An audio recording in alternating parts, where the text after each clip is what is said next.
Pemirsa, buah jeruk merupakan salah satu buah yang disukai oleh masyarakat. Buah yang berwarna oranye ini juga mudah didapati sehingga bisa dinikmati setiap saat. Jeruk merupakan salah satu jenis sitrus yang banyak ditanam di iklim tropis dan subtropis. Dikatakan pohon jeruk merupakan salah satu jenis pohon buah yang paling banyak ditanam di dunia. Kandungan vitamin yang dimiliki jeruk juga mengandung banyak manfaat yang baik bagi tubuh, sehingga masyarakat dapat menjaga kesehatannya dan tidak mudah terserang virus atau penyakit. Membudidayakan jeruk menjadi salah satu peluang yang menjanjikan. Perawatan yang baik serta penggunaan metode yang tepat bagi pohon dapat menghasilkan jeruk dengan kualitas yang baik dan tentunya sehat untuk dikonsumsi. Salah satu budidaya jeruk berlokasi di Tabanan. Kebun jeruk Tabanan Orange Farm ini menyediakan beragam jenis jeruk yang sering menjadi favorit masyarakat. Jeruk yang dibudidayakan menggunakan sistem tumpang sari, yaitu membudidayakan jenis tanaman lainnya serta memiliki beberapa jenis hewan ternak yang menjadikan ekosistem di kebun berjalan dengan seimbang. Selain itu, dengan sistem organik yang digunakan juga membuat jeruk lebih sehat, minim dari zat kimia.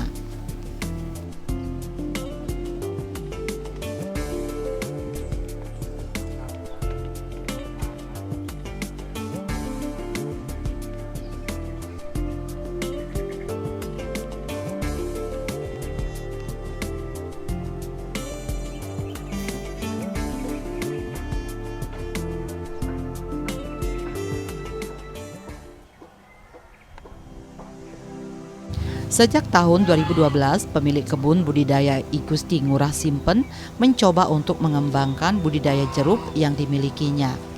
Sistem yang digunakan dalam perkebunan ini adalah sistem tumpang sari yang tidak hanya membudidayakan tanaman jeruk, tetapi juga tanaman lainnya seperti jahe, lemon, dan lainnya. Sistem perkebunan pun tidak hanya menggunakan tumpang sari, namun juga dalam perkebunan ini terdapat hewan ternak seperti bebek, angsa, dan entok yang jumlahnya mencapai ratusan ekor. Hal ini senada dengan ajaran Hindu, yaitu konsep Trihitakarana yang selaras dengan alam. Ada berbagai jenis jeruk yang dibudidaya, seperti jeruk siam, siam madu, siam bali. Di budidaya jeruk ini juga meminimalisir penggunaan zat kimia untuk buah. Pupuk yang digunakan adalah pupuk kompos, yaitu kohe padat dan cair. Kohe padat berasal dari kotoran sapi serta sisa-sisa buah yang jatuh dari pohonnya. Kemudian kohe cair yaitu urin sapi. Hal ini termasuk ke dalam penerapan sistem zero waste yang dimana tidak ada limbah yang terbuang, dimanfaatkan dengan baik seperti diolah menjadi pupuk, sehingga menghemat biaya perawatan dan menghasilkan jeruk berkualitas baik. Ya, kalau saya kan memang lahirnya di petani, cuman kebetulan sekolahnya pariwisata, dan habis itu sekarang kerjanya ikut proyek di luar lah. Tapi hobi tetap di petani, yang berkebun. Untuk jeruk kita mulai dari 2012. Kita mulai di Banjar Soko sebelah ini. Banjar Soko, nah bukan yang Soko Bajra, Soko penebel.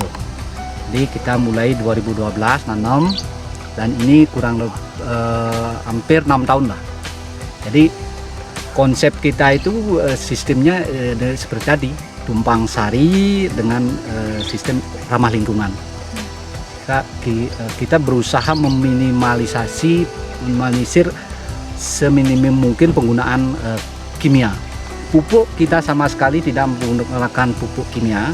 Kita pakai kompos, kohe padat, dan kohe cair. Kohe padat ya kebetulan kita pelihara sapi, jadi dapat dari sapi, dan kohe cair itu dari urin sapi. bayu urinnya kita fermentasi. Setelah itu kita pakai kocor untuk pemupukan. Gitu. Untuk perawatannya seperti apa, Pak? Kalau perawatan jeruk biasanya yang kendala terbesar itu apalagi di pegunungan begini. Jadi secara umum Mas ini inseknya itu insek. Jadi selama ini kita berusaha mencari pestisida nabati. Cuma itu kan sifatnya hanya mengusir bukan membunuh. Jadi kalau memang ada pestisida nabati itu kita membutuhkan sekali demi kelangsungan untuk kesehatan dan keamanan produk buah itu. Proses untuk membudidayakan jeruk dimulai dengan menyiapkan pola tanam menggunakan jarak 3,5 meter, kemudian membuat lubang sebesar 60 x 60, berisikan humus dan kompos, dan dilakukan pada akhir tahun di musim penghujan untuk penanaman. Kalau kan ini kebetulan sebelumnya ini jeruk ini sempat sakit dia, karena saya sebelumnya ada kesalahan di mana ini kalau di Bali itu istilahnya ada kan pundukan untuk mempermudah melakukan pemotongan rumput, pundukannya tiang capuh. Nah, setelah tiang kasih bebek di sini sebelumnya kita isi bebek hampir 500 ekor. Entok ada 600, jadi hampir 1000 lebih. Ini sebelumnya belum ada rumput, gundul begitu. Jadi begitu ada hujan, longsor dia. Sari-sari tanah itu tergerus dia. Makanya kelihatan ada beberapa jeruk ini kan agak kering. Tidak seperti biasanya. Tapi sekarang ini sudah dalam tahap pemulihan. Nah, kalau yang sehat yang seperti itu, lemo itu sehat ya. Nah, ini jeruknya juga sehat. Ada beberapa, nah seperti itu kan sakit ya. Jadi mungkin kita harus ganti dia. Karena itu udah buktinya kalau jeruk itu kekurangan daunnya tidak cukup sehingga mengkonsumsi nutrisi itu tidak cukup, jadi gersang dia, cepat mati. Kalau yang sehat ya seperti itu. Nah, jadi yang seperti saya bilang konsepnya kita ya tidak ada musim. Ini berlanjut karena kita lebih banyak untuk mengarah ke pasar lokal. Pola ya kan dari pola tanam ya. Kita pembersihan lahan sudah biasa, itu pola tanamnya. Kalau di sini kita pakai jarak 3,5 meter kali 3,5 meter. Kita bikin lubang tanam itu 60 kali 60, si humus, kompos. Nanti pas musim akhir tahun biasanya, pas musim penghujan itu kita tanam. Nah. Terus berapa lama sampai jeruk ini bisa siap untuk dipetik, Pak? Ya, biasa kurang lebih 6 bulanan ya. 6 bulan dari kecil itu. Tapi kalau kita tiap hari suntik. Jadi gini, karena kalau kita lihat orientasi kita bukan pasar luar, bukan pasar di luar Bali, ataukah apalagi ekspor, bukan. Orientasi kita untuk lokal. Masalahnya begini, karena yang amati di pasar itu kan masih banyak produk luar, terutama buah luar yang masuk. Itu mencirikan bahwa tidak cukup ketersediaan buah di pasar lokal. Jadi karena kebetulan kita juga punya langganan yang boleh katakan yang sudah tetap lebih banyak di daerah Badung, salah satunya yaitu Blakio. Di Tabanan ada juga, dan juga sering dipakai untuk catering. Ya, salah satu rekanan kita itu namanya Rasa itu dipakai catering. Ya, jadi mereka order. Nah, jadi kita petik sesuai dengan pesanan. Mereka itu lebih senang jeruk yang tanggung, kecil. Kalau terlalu besar kan terlalu berat digininya kotaknya itu. Jadi kenapa kita tidak melakukan panen musiman? Ya karena seperti manusia, jeruk pun bisa stres kalau dikasih buah terlalu banyak, sehingga perlu itu cukup nutrisi dan ekstra ekstra pupuk, ekstra obat dan lain-lain. Dan yang paling riskan sekali kan habis berbuah nanti banyak yang sakit. Jadi kalau kita petik yang kecil kita biarkan biar tumbuh besar, yang besar menjadi matang, yang matang kuning, nah yang itu tuh kita ambil sehingga mengurangi beban. Perawatan buah jeruk sendiri tidaklah rumit. Jeruk yang ditanam di ketinggian dengan intensitas curah hujan yang tinggi menjadikan jeruk tidak perlu terlalu sering disiram. Namun apabila cuaca cukup panas, maka bisa dilakukan penyiraman. Buah jeruk membutuhkan nutrisi yang cukup, sehingga apabila daun jeruk bertumbuh banyak, maka jeruk yang dihasilkan akan bagus. Kalau daerah sini kan daerah ketinggian, jadi curah hujan itu cukup tinggi, jadi hampir kita tidak perlu siram lah. Mungkin kalau daerah dataran rendah ya perlu. Pengaruh cuaca sendiri untuk tanaman seperti apa, Pak? Kalau sekarang kan musim kemarau, sebulan yang lalu hampir itu hujan terus. Tahun lalu hampir 1 tahun hujan, jadi sangat kendala sekali karena kalau jeruk itu kan sangat membutuhkan banyak membutuhkan nutrisi. Jadi diharapkan daunnya itu rimbun, kalau daunnya rimbun sehingga buah itu akan lebih bagus. Nutrisi juga harus banyak. Kesulitannya ya seperti tadi masalah hama itu.